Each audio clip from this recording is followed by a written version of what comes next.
And so once you start, thinking outcome first, and then building every part of your process to how do I achieve that outcome. Well, for example, no salesperson missed the news they should prepare for a meeting. Nobody missed that news.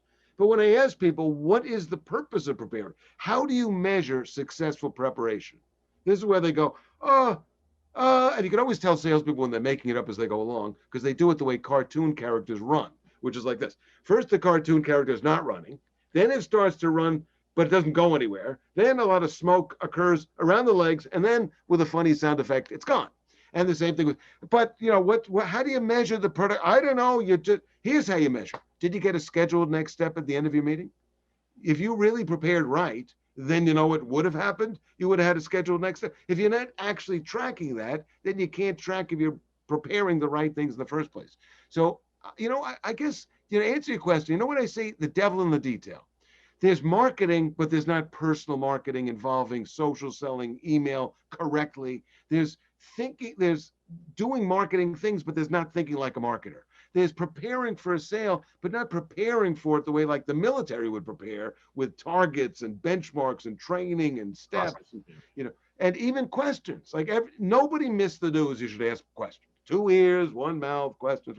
And yet, people think of first level questions. I do a whole program on second level questions.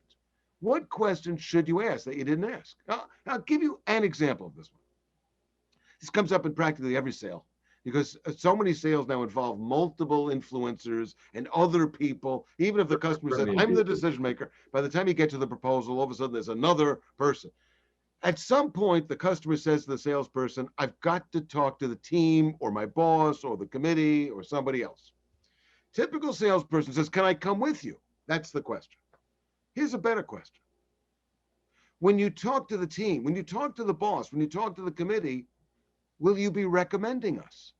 Would there be a better question? Because now the answer would be, I am. Oh, great. Because then I don't need to be there. Versus, well, I don't want to influence the others unfair. I'm not going to really recommend, but so I got to hear that, or I don't know what's going to happen.